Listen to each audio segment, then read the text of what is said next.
voyez, un satellite fictif. Ce satellite fictif, en fait, on va le faire circuler sur un cercle. Vous allez voir, on crée ce qu'on appelle le cercle excentrique, ici, sur lequel va circuler un satellite F fictif. On est bien d'accord que sur les orbites circulaires, vous avez un satellite qui a un mouvement uniforme. Hein. Donc la valeur de la vitesse est constante. On voit bien ce qui se passe. Alors j'écris comme à l'origine, à t égale 0, les deux sont même au périgée. D'accord, c'est pour se débarrasser de la constante. Il va passer en même temps. Ils partent en même temps. Top, c'est parti. Donc vous voyez très bien que là, il va très vite. Donc il prend de l'avance sur le satellite fictif. C'est là qu'il y a le plus grand écart. Puis après, cette avance va commencer à se réduire. Et on va se rendre compte qu'il repasse évidemment au même moment à l'opposé. D'accord ? Et on recommence. C'est pour ça qu'on appelle ça un mouvement, enfin une orbite synchrone, circulaire synchrone. Parce qu'en fait, au bout du compte, c'est la même période, évidemment. Il faut un tour en même temps. Okay. Donc on va se servir de cette construction fictive et on va faire une projection perpendiculaire au grand axe. Alors c'est là où, si vous voulez, d'abord, je vous montre l'anomalie moyenne, pardon, parce que je vous parlais d'anomalie moyenne, c'est quoi l'anomalie moyenne? C'est l'angle que fait le satellite fictif par rapport au centre dans le cercle. C'est très simple à calculer, puisque la vitesse est constante, c'est le oméga t, le 2 pi sur t fois un petit t. On est d'accord? Donc ça ne pose aucun problème. On va l'avoir. On a le satellite, on a la période, on a le oméga t. Donc ça, on peut très bien le faire et faire tourner notre satellite fictif. Excusez-moi, mais alors quand tu dis qu'on donne, oui. pour les satellites, on donne l'anomalie moyenne, c'est-à-dire on donne l'anomalie moyenne à un temps t, un instant t donné. C'est ça. Mais en fait, l'anomalie moyenne n'a rien à voir avec ton satellite réel. Ouais, c'est pour ça que ça m'interpelle. Pourquoi on donne cette anomalie qui est tout à fait fictive? Normalement, moi, je m'attendais à qu'on donne l'anomalie vraie, pardon, c'est-à-dire le paramétrage par rapport au foyer. Oui. Mais la vitesse angulaire moyenne, ce sont les mêmes en fait. Non, puisqu'il y en a un qui va plus vite et sur l'ellipse, non. Elle n'est pas constante, la vitesse en angulaire. moyenne, angulaire, ils font un tour à la même. En moyenne. La période est la même. Oui, on est d'accord. L'anomalie moyenne est la même peut-être. Non, mais ton anomalie moyenne, on est d'accord, est la même, mais ça ne te permet pas de le placer à un instant T. Non, ça je suis d'accord. Voilà. Donc c'est ça qui m'intéresse. Comment tu vas faire, connaissant l'anomalie moyenne, pour le placer? Alors je suis d'accord, c'est que tu vas me dire, oui, je vais le placer ici et là. Oui, bon, d'accord, mais ça c'est réduit, quoi. Non, mais au moins on sait qu'il y a quand même la relation, c'est que la vitesse angulaire moyenne sur un tour. C'est ça. Si on fait la moyenne, oui, on obtient. On est bien d'accord. Oui. Donc c'est un angle. Oui, les anomalies, ce sont des angles. Toutes les anomalies que je vais... Anomalies excentriques, anomalies vraies, tout ça sont des angles. On appelle ça anomalie. Ouais. Ben, je pense, j'en suis pas sûr, je pense que l'idée vient d'après. Pourquoi on l'appelle anomalie, ça vient. Alors, voilà l'idée, voilà ce qu'on fait. C'est là où ils ont été un petit peu... C'est des fous furieux, c'est des matheux, ça vous va. Alors, ce qu'ils ont fait, ils ont, sur ce cercle s'inscrit, ils vont projeter, vous voyez, je vous l'ai fait en pointillé, ils projettent tout simplement, perpendiculaire au demi-grand axe, d'accord, sur le cercle excentrique, la position de S, bien sûr, réel. Okay, donc ce S, vous voyez là, ça c'est le réel. On le projette et on trouve un point fictif, hein, tout à fait fictif, qui est H, sur le cercle. Et on appelle l'anomalie excentrique l'angle que fait dans le cercle, hein, entre le périgée, si vous voulez, le centre, et puis le satellite, le point H. Pardon. On va l'arrêter.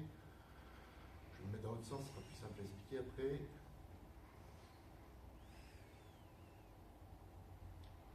Ah ouais. Ouais, c'est l'angle en bleu. Donc j'attends qu'il revienne. Bon. Alors l'idée c'est quoi? On se dit, oui, en effet, si on connaît l'anomalie excentrique, eh bien, on va pouvoir, vous voyez, si on connaît le E, là, E, c'est l'anomalie excentrique, si j'arrive à connaître, si j'ai M et que j'arrive à connaître E, par simple projection géométrique, je pourrais savoir où est mon satellite. Puis alors, sur GeoGebra, c'est super simple à faire. Évidemment, tout ce qui reste, le problème, c'est pour ça que j'ai mis point d'interrogation. comment faire mathématiquement et physiquement, il y a les deux démonstrations, on va y aller les deux, pour trouver la relation entre M et E. Cette relation entre M et E, c'est l'équation de Kepler, la fameuse équation. Pas de loin, l'équation de Kepler. D'accord ? Alors je vous le dis, pourquoi GeoGebra ? Parce que cette équation Kepler n'a pas de résolution analytique. Et donc, on va se servir du deuxième graphe de GeoGebra pour faire une détermination graphique. Que je réinjecte en dynamique, et comme ça, il me trouve l'endroit en fonction. Alors, attends, donc tu es en train de dire qu'on donne l'anomalie, et l'idée c'est de retrouver la trajectoire, mais pas une équation, on va retrouver des... Non, on part de l'anomalie moyenne que tu connais. Ouais. Si, par une relation, c'est l'équation de Kepler, c'est une relation qui lie M de t à E de t, en fonction du temps. Ouais. Donc, cette équation, c'est l'équation de Kepler. Si tu arrives à la résoudre pour chaque M, tu as le E. Oui. Donc, tu vas placer ton point H. Ouais. Et donc, tu fais ta construction, tu projettes et tu sais où il est. Voilà. C'est ça. Mais tu n'auras pas une solution sous forme analytique. Non, y a pas de, c'est pas possible. Il n'y a pas de solution. C'est soit graphique, soit avec les séries, comment on appelle ça, les séries entières, résolution. Alors j'avais fait aussi par des itérations, y arriver par itération, quand c'est des ellipses j'avais fait, mais c'était un peu lourdingue, puis il n'y avait pas trop d'intérêt. En fait, l'intérêt de GeoGebra, c'est la résolution graphique. En 2 secondes, c'est fait. Terminé. Donc c'est ce qu'on va voir. Bon, alors maintenant, je termine. Donc on a l'anomalie moyenne, l'anomalie excentrique. Le dernier, quand même, l'anomalie vraie. Ça, vous connaissez sous un autre nom, certainement. C'est celle-là. Donc une fois que, ça c'est tout bête, hein, c'est entre, si vous voulez, le demi-grand axe centré sur la Terre, entre la Terre, le périgée et le satellite réel. Okay, c'est le nu, ce qu'on appelle le nu. C'est ça qui positionne votre satellite. C'est quand on a les équations paramétriques. Oui, c'est ça ce qu'on a besoin. C'est comme ça. C'est dans l'équation laconique, c'est... Oui, c'est ça. Voilà, C'est ce qui est observable. Voilà, c'est ça. Donc, maintenant, ce que l'on va faire, on va démontrer l'équation de Kepler. Alors, c'est là où c'est assez intéressant. Je crois que tu m'as mis les... Ils sont là, François.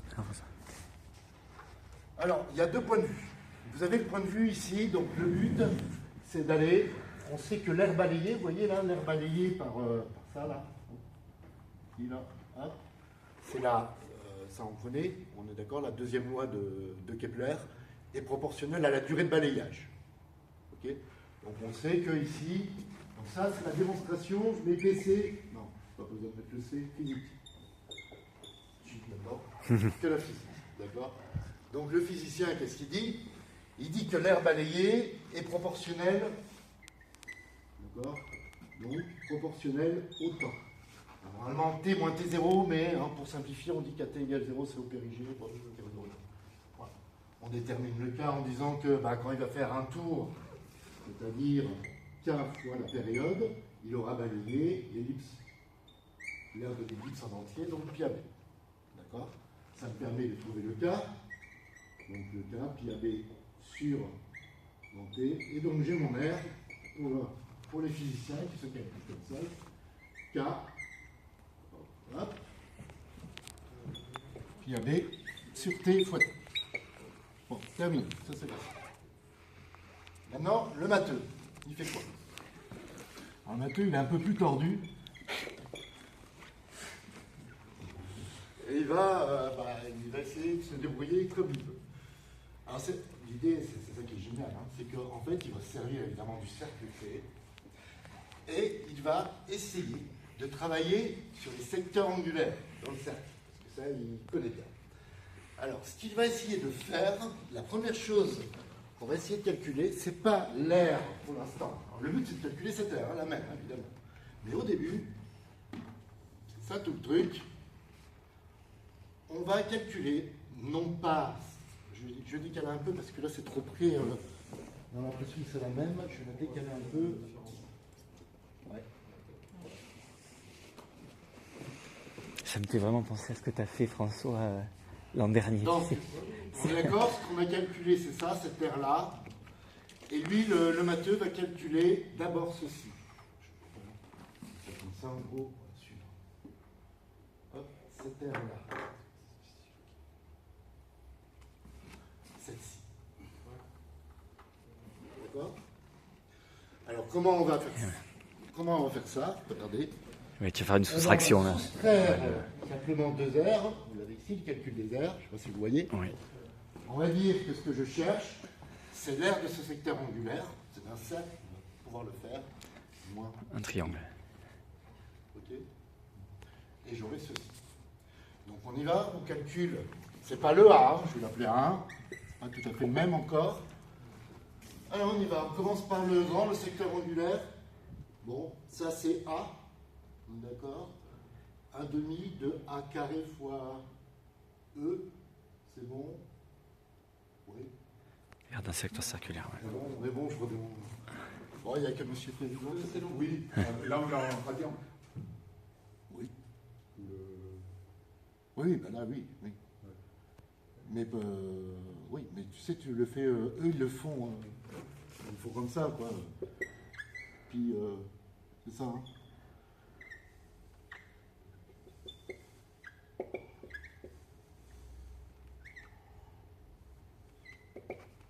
C'est comme ça.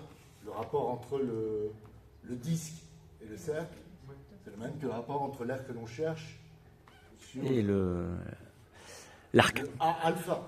L'arc. Ok, donc on retrouve bien le 1,5 de... Donc ici, 1,5 de A carré E moins. Alors ensuite, il nous faut ce triangle. Donc, base fois hauteur divisé par 2. Vous vous souvenez tout à l'heure, ça c'est epsilon A, du centre au foyer. D'accord? L'excentricité fois le demi-axe. Mhm. Et puis la hauteur là, bah, ça tombe bien parce que évidemment le sinus E va rentrer en jeu. Mhm. La hauteur, hein, le sinus E c'est la hauteur divisée par le A qui constitue ici le. D'accord. Donc je vais avoir quoi au bout du compte? Moins. Donc 1,5, hein. Hauteur fois base, ça va faire de 1,5 A carré epsilon sinus E. Donc là, j'ai, à ce niveau-là, on est d'accord, on a ceci, ce qui est HE. Comment passer de ça à l'angle que l'on veut nous, c'est-à-dire celui-là, vous vous rappelez, il y a une différence. Ça, je ne sais pas comment vous l'expliquer, mathématiquement, on le comprend bien que, en fait, on fait, je ne sais pas comment on dit mathématiquement, alors moi je m'exprime très mal, c'est sûrement pas ça, mais en fait on fait comme si c'était une homothétie, mais uniquement sur l'axe des Y, vous voyez ce que je veux dire? On fait une réduction uniquement sur l'axe des Y. Oui, c'est les transections. Transections, je crois, quand tu... Et le rapport de cette réduction, si vous voulez, on le voit bien quand on est ici, si on était en haut, hein, c'est B sur A. C'est-à-dire que l'aire que je cherche, moi, c'est B sur A fois l'aire que je viens de calculer. La réduit de B sur A. Okay. Vous voyez bien que, par exemple, ce point, avec ce point qui est là, moi je suis comme toi, hein, le point qui est celui-là, qui est là, si vous voulez rabaisser ici sur l'ellipse, là je suis en ordonnée à A, si vous voulez, là je passe à B. Je l'ai bien descendu d'un rapport de B sur A. Quand il est à 0, C'est que ça la compose. B sur A. Et reste là. Donc tu vois qu'on arrive comme ça à comprendre Quand tu fais un des... petit peu Ouais. la réduction.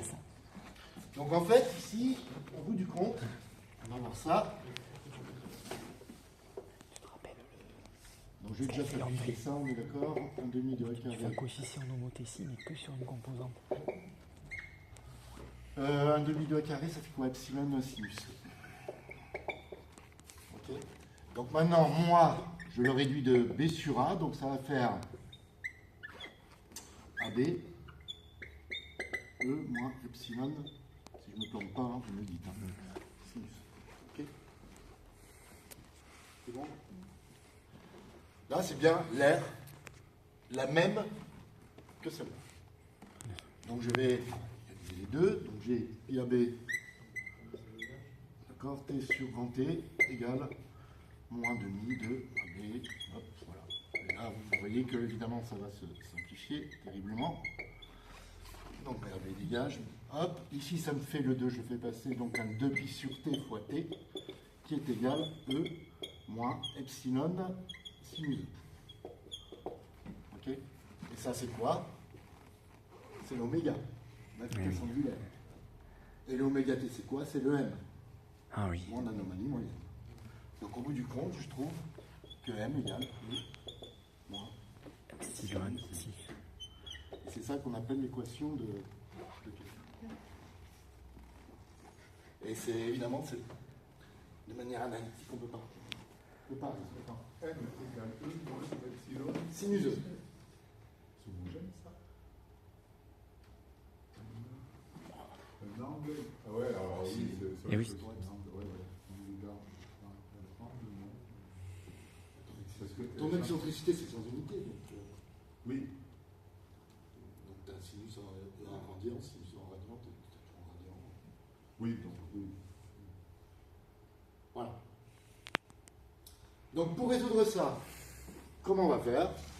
Mais on va le faire graphiquement. C'est là qu'intervient, c'est pour ça que GeoGebra est vraiment chouette, parce qu'il y a 3 graphiques, hein, 2 graphiques plans et un graphique 3D. Là, je ne fais pas 3D. Mais avec sur l'autre graphique, en même temps, c'est dynamique, bah, je vais poser, par exemple, vous voyez, on va faire ça, sur un système, je vais me poser là j'aurai mon M, si vous voulez, hop, j'aurai un truc comme ça, puis je vais faire un truc comme ça. Si je fais ça, c'est en posant quoi? Bah, je pose une première fonction égale, je sais pas moi, par exemple, je vais poser M plus, ici c'est ce que j'ai fait en présentation graphique, M plus epsilon sinus E. D'accord, c'est ma première fonction. Et ma deuxième, je vais l'opposer à... Identité, quoi, G2 égale. Ah oui, G égale. Voilà. Et comme évidemment mon M bouge, l'anomalie moyenne bouge, que va faire ma courbe là, ma sinusoïde, elle va monter, et mon point d'intersection va se déplacer, et en direct, j'ai la solution. Alors moi, ce qu'il me faut évidemment, c'est le E, c'est-à-dire, il bouge, et je relève à tout moment le IS2. Et mon IS2, c'est en fait ce que je cherche. Ah oui, Ok. Hmm. Et donc, Tu as une résolution graphique à la chaque solution, instant. ouais. Ouais. D'accord. un instant T. À l'instant T. Je peux vous montrer si vous voulez. Ça donne ça. C'est ce que vous allez faire après, mais je peux vous montrer parce qu'autrement on ne comprend peut-être pas tout. Ah oui, mais tu me l'as mis, je l'ai pas. Non, tu avais celui-là. Mais voilà. Ah oui, mais il faut que j'aille rechercher le GeoGebra. Ouais. Ah, il ne reconnaît pas le. Non, il ne le reconnaît pas. C'est ça. Mais c'est Très pénible. Non, mais c'est le nouvelle version de GeoGebra. Ah oui, ok.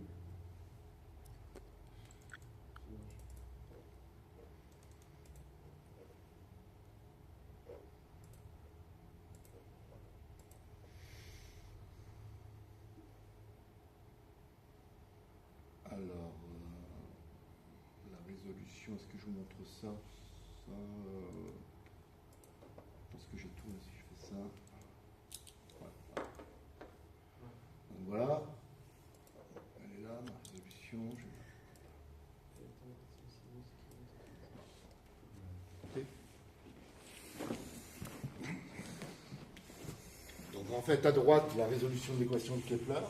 Je réinjecte le X, ça me permet de trouver le E, que je le fais construire sur GeoGebra, je fais ma projection et j'ai le point S.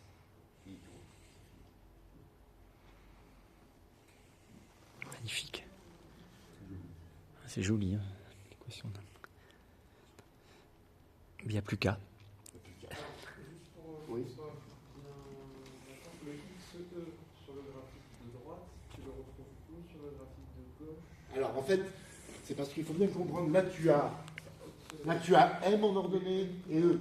Donc ton X c'est le E. Cette valeur que tu trouves là, c'est l'anomalie excentrique. Donc Non. c'est l'angle AE. Enfin, jusqu'au H. Jusqu'au H, oui, pardon, c'est le H. Oui. Et après tu reprojettes pour S. Et après tu projettes et tu Pour S. Ok, Bon, c'est après- bon pour H, d'accord. Alors, après, bon là c'est long parce que j'ai voulu marquer les angles et tout ça. Moi, je le fais pour mes cours, je le fais. J'en ai pour 5 minutes. Hein. Je fais mon truc parce que là, évidemment, je construis les angles. Après, j'ai pas besoin. Il suffit que j'ai T, tac, tac, en 3 trucs, 5 minutes. Voilà. j'ai exactement ce que je veux, si tu veux. Donc ça me permet d'être assez rapide. Parce que c'est assez lourd sur GeoGebra de rentrer les équations paramétrées. Puis GeoGebra, les itérations, ça. Bon, il vaut mieux à ce moment-là faire Python. Mais bon, moi, je suis pas calé. Alors que là, moi, je trouve que c'est très commode. Super. C'est parti. Alors, c'est parti. Vous